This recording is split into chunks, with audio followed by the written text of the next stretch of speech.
আল্লাহ আপনার সরকার আযাব মাফ করে দিবা। আর কি উদন্ন হতে পারে মুসলমান, এর চাইতে বড় সম্পদ কি হইতে পারে? আমরা দুনিয়া দুনিয়া দুনিয়া দুনিয়া আমরা দুনিয়ার জন্য পাগল হয়ে গেলাম।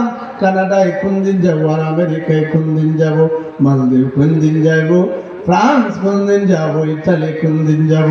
মানে এদিকে আমাদের অনেক চেষ্টা আছে নিজের আমল এবং নিজের আখলাক এবং নিজের চরিত্র, নিজের জীবনকে আখিরাতের দিকে নিয়ে কিভাবে সুন্দর করতে হয় সেদিকে আমাদের কিন্তু একটু খেয়াল নাই, একটু নজর নাই। মুসলমান ভাই বোনেরা, আমাদের কাজ এবং আমাদের দায়িত্ব হলো আমরা নিজে সংশোধিত হইতাম, আমাদের বাচ্চাদেরকেও সংশোধন করতাম, মহল্লা সংশোধন করতাম।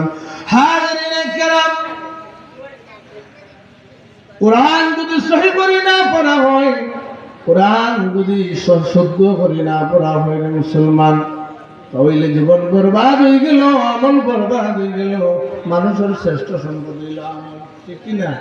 একজন ইমানদারের মূল সম্পদ হইল আমল, একজন মুমিনের শ্রেষ্ঠ সম্পদ হইল আমল। আর এই আমলটারে শুদ্ধ করতে গিয়া মানে আপনার কেরাত সহি করতে ওর, আর এই কেরাত সহি করতে হইলে মাদ্রাসার প্রয়োজন আছে না নাই? আরো আসতে আছে না নাই? মানুষ যদি না করে তাহলে কিভাবে বুঝবে আলহামদুলিল্লাহ রাব্বিল আলামিন? কিভাবে বুঝবে সহি করে তার পড়ার প্রয়োজন আছে না? ভুল শুদ্ধ, ভুল শুদ্ধর মধ্যে পার্থক্য তাহলে খেয়ে ধরাইয়া দিবে, ঠিক না? হ্যাঁ, এর কারণে আমাদের দিনই শিক্ষা প্রতিষ্ঠান সবকিছুর দরকার। এই শাহজালাল লতিফিয়া কমপ্লেক্স দক্ষিণ বালিগাঁও আল্লাহ রাব্বুল আলামিন কবুল করেন। আমরা আসলে আর সময় কমিয়ে আইছি। সাল্লাল্লাহু আলা সাইয়্যিদিনা মাওলানা মুহাম্মদ ওয়া আলা আলিহি ওয়া সাহবিহি ওয়াসাল্লাম। আস্তাগফিরুল্লাহ, ইন্নাল্লাহা গফুরুর রহিম। আস্তাগফিরুল্লাহ রাব্বি মিন কুল্লি যামবিন ওয়া আতুবু ইলাইহি।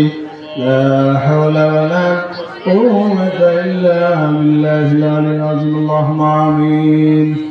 اللهم ربنا آتنا في الدنيا حسنة وفي الآخرة حسنة وقنا عذاب النار.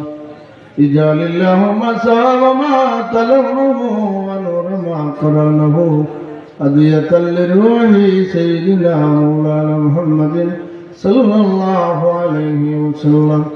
رب ارحمهما كما صغيرا. سبحان ربك رب العزة عما يصفون وسلام على المرسلين والحمد لله رب العالمين.